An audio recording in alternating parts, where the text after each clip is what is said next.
Hi guys. And this is Myrella. I'm playing.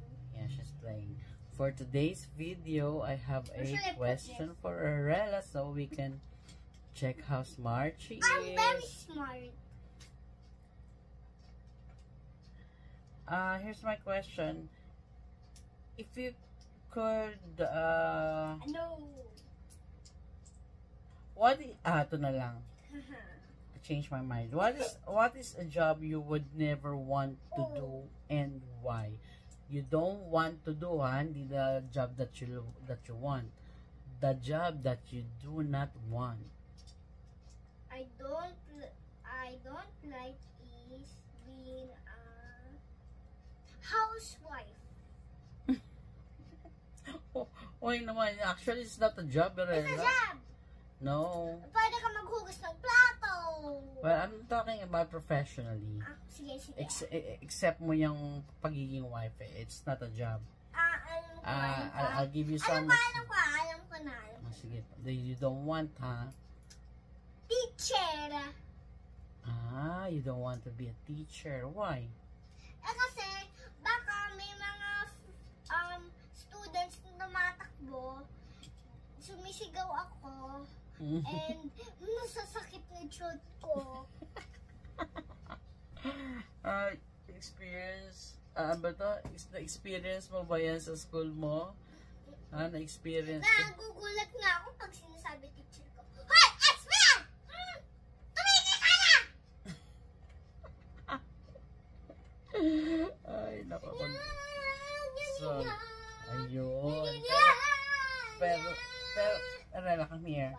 Pero you are right naman. Being teacher is not an easy job. Yeah, it's really hard to... Ang pinakamahirap kasi doon, ang pinakamahirap doon yung giving discipline to students, lalo na pagka makukulit yung mga students, no? It's hard to discipline them. You're right. So, lalo na yung mga kids na kagaya ninyo, pero kahit na meron din naman sa mga big students na alam mo na pag nagkaroon ka ng estudyante matitigas ang ulo. Ikaw, ano gusto mo? What I don't want? Ano? Lawyer. Hindi. Me, what I don't want, I think. Talaga? Yeah, maliga dito. Dito kasi lang ka dito. Ano? What I don't want. Yeah, you're right. Tama ka doon. Parang ayoko maging lawyer. Bakit? Kasi parang nakikita ko sa mga lawyers, ang dami nilang binabasa. No. Wag na yun. Wag mo na isipin yung Hindi, iba. that's right. That's real. Basa ng basa ang mga lawyers kasi marami silang dapat dami silang dapat pag-aralan about their jobs. And it's not... Sa akin nga teacher It's not an easy job also, being a lawyer. Pero tama ka doon, I don't want to be a lawyer. Dahil I don't want to read a lot. Ayoko na nagbabasa. Ewan ko ba. Ano gusto mo? Di ka magmatalino. Gag ka naman. Kaya nga, wag mong gagayahin si Mima. Gagayahin kita. Joke lang. Wag mong gagayahin si Mima. Dapat ikaw, lagi ka nag-aaral. Always listen to teacher. Read your books. Diba? Understand? Yes. If I don't And know, aside from what else? What's next?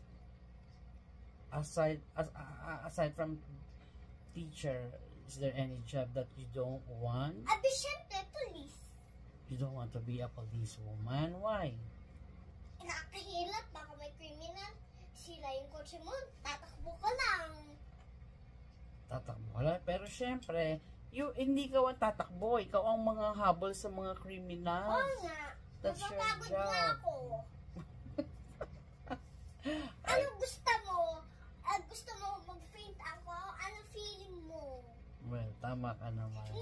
Ikaw, next. Pero syempre, alam mo, ang mga police officers, ang mga soldiers, they were trained to do that.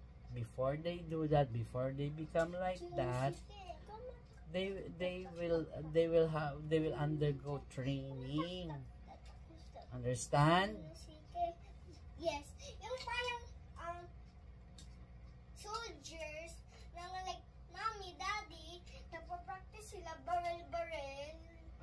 Aside from that, para mapalakas yung katawan, strength nila, tama ka doon, they need to practice on that. Siyempre, kasi pag naghahabol ka ng criminals, kailangan mo mabilis tumakbo. And dapat hindi ka talaga mapapagod. Kasi, if you stop going after them, edi wala na.